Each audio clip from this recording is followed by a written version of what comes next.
Meu nome é João, tenho 19 anos e moro na Cidade de Deus, no Rio de Janeiro. Essa é a história de como Deus me trouxe de volta da morte. Cresci vendo o movimento na comunidade desde pequeno. Minha mãe, Dona Maria, trabalhava como diarista, saía de madrugada e voltava só de noite. Meu pai nunca conheci, foi embora quando soube que ela estava grávida. Era só eu e ela contra o mundo. João, ela sempre dizia, você vai estudar, vai ser alguém na vida. Não vai seguir esse caminho da rua não. Eu tentei, juro que tentei. Ia bem na escola, jogava futebol no campinho, ajudava minha mãe em casa. Mas a realidade da favela é pesada. Quando você tem 14 anos e vê moleque da sua idade com tênis de marca, celular do bom, sempre com dinheiro no bolso, é difícil não se perguntar, por que eu tenho que passar necessidade? Comecei devagar. Primeiro foi só maconha nos fins de semana com a galera. Depois, quando um dos caras me ofereceu para fazer uns corre pequenos, eu topei. Nada demais, só levar recado daqui para ali. Era dinheiro fácil. Minha mãe percebeu na hora. João, que história é essa de você com dinheiro novo? Perguntou quando me viu com um tênis que ela sabia que não podia pagar. Achei um trampo, mãe. Nada demais. Ela me olhou com aqueles olhos que pareciam ver através da alma. Meu filho, qualquer caminho que você escolher, lembra que Deus está vendo. E sua mãe também. Mas eu não escutei. Aos 16, já estava dentro do movimento de vez. Não era soldado ainda, mas estava subindo na hierarquia. O dinheiro era bom, o respeito na comunidade era real, e eu me sentia poderoso. Foi quando comecei a usar pesado também, cocaína primeiro, depois crack, depois qualquer coisa que aparecesse. Minha mãe tentou de tudo. Me levou na igreja, conversou com o pastor, até chegou a falar com os caras do movimento pedindo para me deixarem em paz. Nada funcionou. Eu estava perdido no mundo das drogas, achando que era o dono da parada. A noite que mudou tudo foi numa sexta-feira de dezembro. Tinha rolado uma festa na Boca, comemoração de não sei o quê. Cocaína pura, uísque, maconha, tudo liberado. Eu já estava 2 dias acordado, usando sem parar, me achando o rei do mundo. Foi quando alguém chegou com uma parada nova, um pó branco que disseram ser mais forte que tudo. Era fentanil misturado com cocaína, mas eu não sabia. Peguei uma carreira generosa e mandei ver. A sensação foi instantânea, mas diferente. Primeiro veio uma euforia louca, depois meu coração disparou como se fosse sair do peito. Comecei a ver luzes estranhas, minha visão ficou embaçada, e de repente não conseguia mais respirar direito. Pô, mano, tá tudo bem? Ouvi alguém perguntar, mas a voz parecia vir de muito longe. Tentei responder, mas as palavras não saíam. Meu peito estava pesado como se tivesse um elefante em cima. Caí no chão, começaram as convulsões, e a última coisa que lembro foi de pensar, mãe, desculpa. O que aconteceu depois eu só soube muito tempo depois. Os caras ficaram em pânico, ninguém queria chamar a polícia ou ambulância por causa do movimento. Me jogaram numa Kombi e me levaram correndo para a UPA mais próxima. Cheguei lá tecnicamente morto. Sem pulso, sem respiração, roxo. Os médicos fizeram reanimação por quase 20 minutos. Aplicaram adrenalina, desfibrilaram meu coração, fizeram de tudo. Quando finalmente conseguiram me estabilizar, eu estava em coma profundo.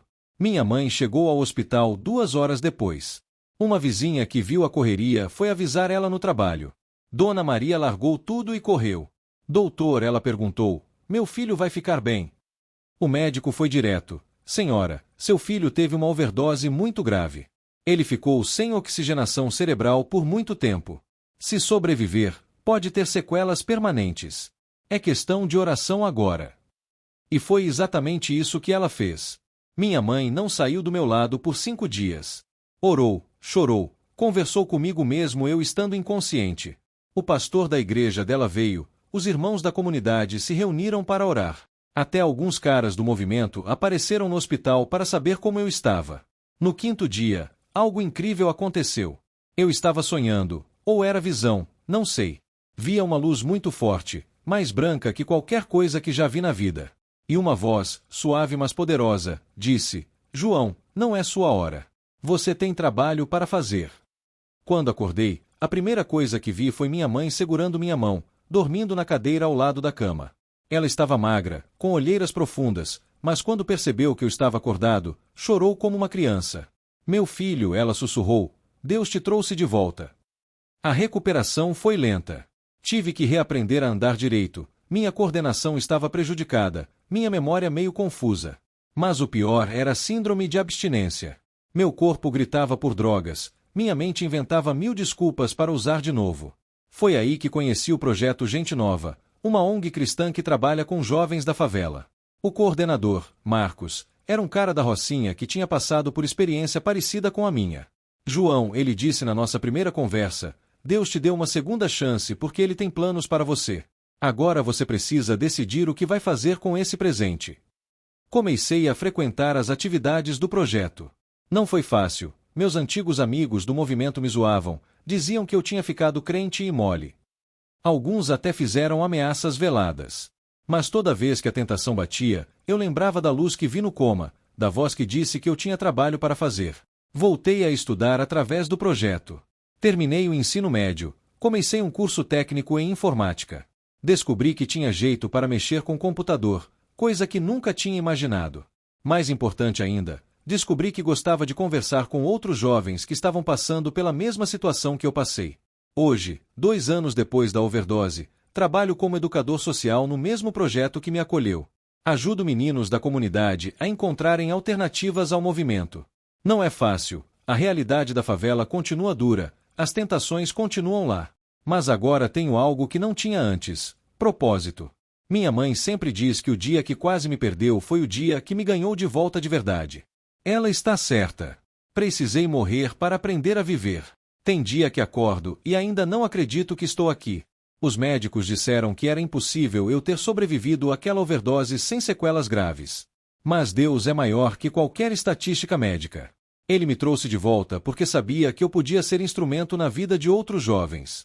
Hoje coordeno um grupo com 15 meninos que saíram do movimento. Alguns por escolha própria, outros porque também passaram por situações limite. Todos têm uma coisa em comum: descobriram que existe vida além das drogas e do crime. Vocês acham que Deus pode usar qualquer pessoa? Pergunto para eles sempre que fazemos nosso círculo de conversa. Pode sim, João, eles respondem. Então lembrem disso quando alguém disser que vocês não prestam, que não tem jeito, que nasceram para o crime. Deus não faz lixo. Ele faz gente com propósito.